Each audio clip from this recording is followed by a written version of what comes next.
Welcome to video 2 of the gamification module. In this video, we will consider some of the broader implications of a major marketing shift towards gamification, and I'll outline some specific critiques that have been leveled against it. Any new idea that receives lots of media hype is bound to provoke some sort of backlash, and gamification has come in for criticism from several angles.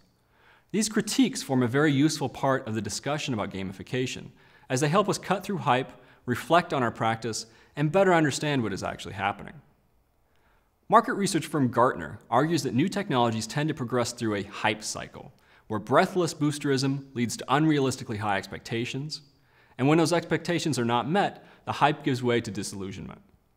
After this disillusionment bottoms out, we finally gain a more realistic and useful understanding of technology.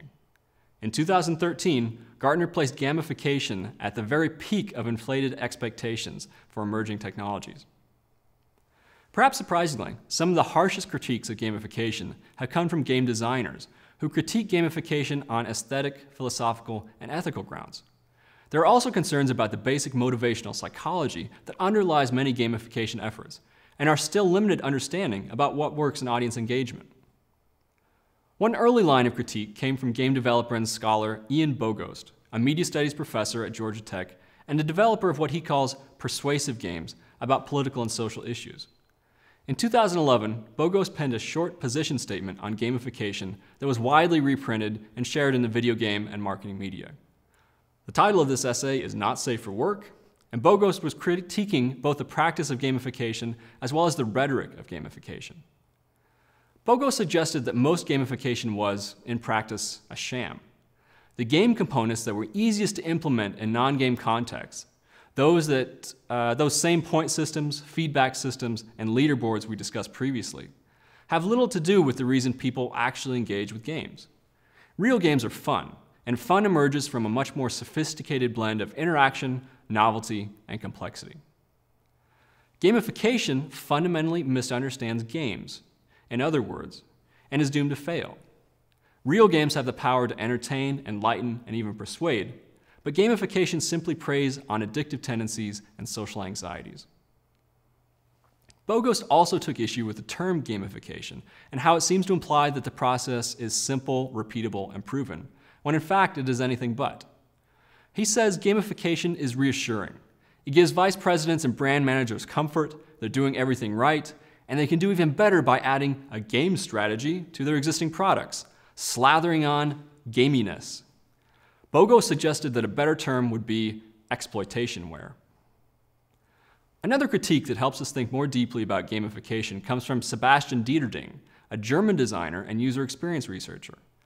Unlike Bogost, Dieterding seems enthusiastic about the potential of gamification, but he still sees several problems with the ways gamification is approached by many non-game designers.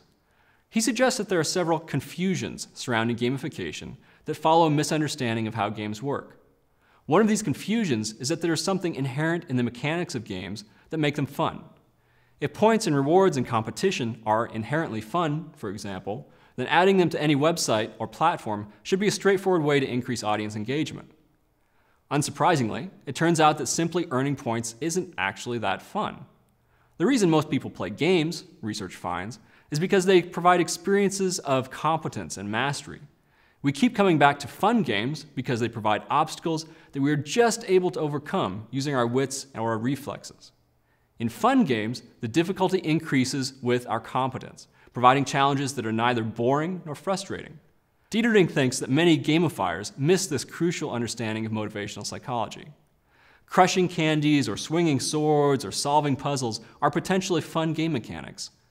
The points and badges that many gamification proponents seem to encourage are just a form of feedback, not intrinsically fun and engaging. A true reward is a feeling of accomplishment that encourages further engagement, not just a digital badge or trophy. Effective gamification therefore requires implementers to think hard about how to leverage fun in a manner appropriate to the content and goals of the gamification project. Finally, I think it's worthwhile to introduce some of the concerns about gamification raised by Evgeny Morozov, an author and technology critic. Morozov is concerned about the ideology of gamification and how it seems to have some dehumanizing aspects. Morozov devotes a chapter of his last book to gamification and highlights the risks of mixing motivational factors. In psychology, this is known as the overjustification effect. In a nutshell, it's the finding that adding an external incentive, like points or money, to a given task actually reduces a person's intrinsic motivation to complete the task. Intrinsic motivators like duty, honor, and responsibility are powerful forces and encourage us to do things like donate to charity, participate in democracy, and behave well towards other people. Gamifying a charity website, for example, runs a risk of backfiring. It's easier to turn down the points or badge you might earn for donating money than to ignore the sense of responsibility to help that might be activated by more traditional marketing appeals. Morozov is also something of a futurist and suggests that a world shaped by gamification could lead to a rather vicious and corrupting cycle. The more prevalent that external incentives and gamified systems for good behavior become, the less relevant our basic altruistic human instincts will be used. And this, of course, just increases the need for more gamification. Honestly, there probably are not many people who are as pessimistic about gamification as Morozov.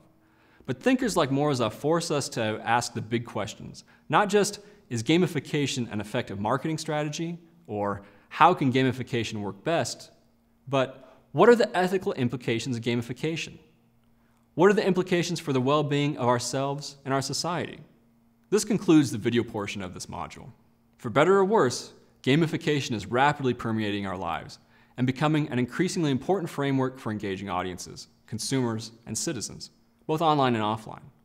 I hope that you found the ideas presented here interesting and provocative, and possibly even useful to your communications practice. Now, please review the assigned reading and engage with your colleagues on the discussion board.